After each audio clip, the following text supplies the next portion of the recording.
Audio Jungle.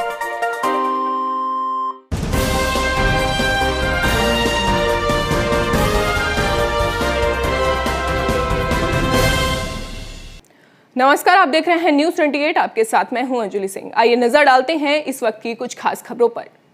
Ambala छावनी के BD flour mill का एसडीएम की अगुवाई में कब्जा लिया गया।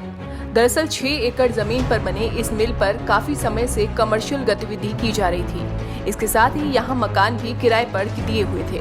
इसी मामले को लेकर डीसी अंबाला की ओर से आदेश जारी किए गए और इसके बाद प्रशासनिक अधिकारियों की टीम ने मौके पर पहुंचकर मिल के गेट को सील कर दिया।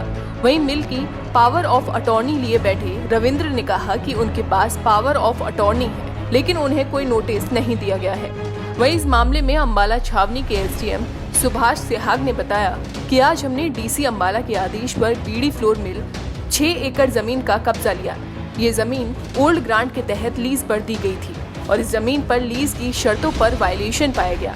उसी के तहत इस जमीन पर आज नगर परिषद ने कब्जा लिया है।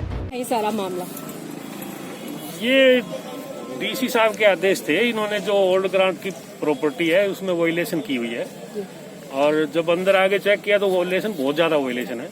जगह जगह कुछ बना के आगे किराए पे दे रखी है। कुछ पार्ट ऐसा है जहाँ वेल्डिंग वगैरह का काम चल रहा है, वो भी कह रहा है जी मेरे को 12,000 रुपये पर मंथ किराया दे रहा हूँ।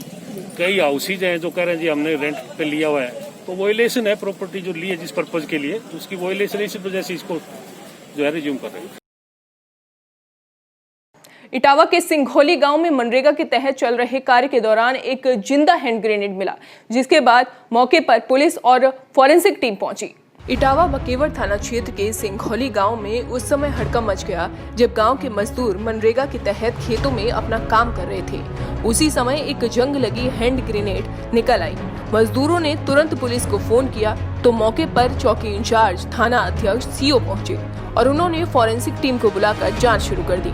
फिलहाल पुलिस का कहना है कि जंग लगी हुई ये हैंड ग्रेनेड मिलिट्री जैसी दिखाई दे रही है। जांच के बाद ही पता चलेगा क्या मामला था साहब यहाँ ग्रेनेड का। आज सुबह यहाँ पे मनरेगा के अंतर्गत काम चल रहा था, तो किसी मजदूर को जब यहाँ सफाई कर रहे थे तो कुछ वस्तु दिखाई दी जो उसे हैंड ग्रेनेड जैसा लगा। उनके द्वारा तत्काल चौकी प्रभारी थाना प्रभारी को सूचना दी गई। यहाँ पे तत्काल थाना प्रभारी चौकी प्रभारी आए। उन्होंने देखा तो एक जंग लगा हुआ हैंड ग्रेनेड मिला। इसी सूचना पे तत्काल जो जनपद पे डीडीएस स्क्वाड है उसे भी बुलवा लिया गया है।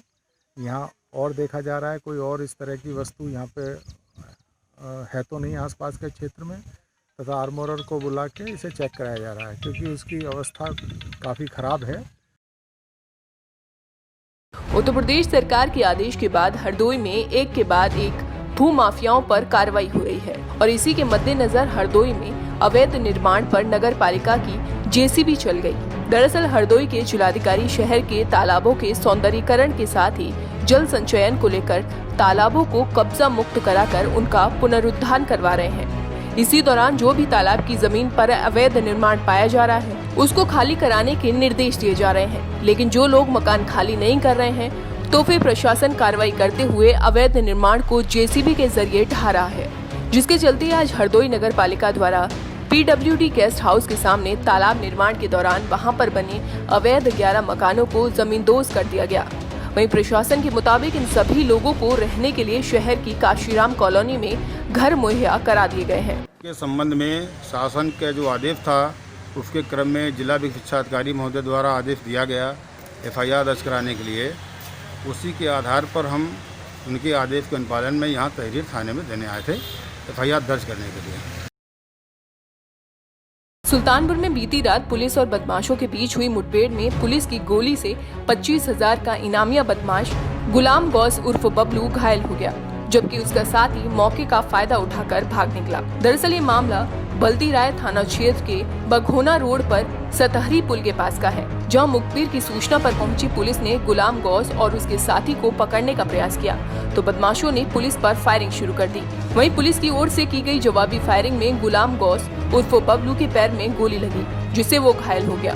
वहीं गोली लगते ही उसका साथी मौका पाकर फरार हो गया। पुलिस ने गुलाम के पास से तमंचा और कारतूस भी बरामद कर लिया है। फिलहाल घायल 25,000 के इनामिया बदमाश को जिला अस्पताल में भर्ती कराया गया है, जहां उसका इलाज जारी है।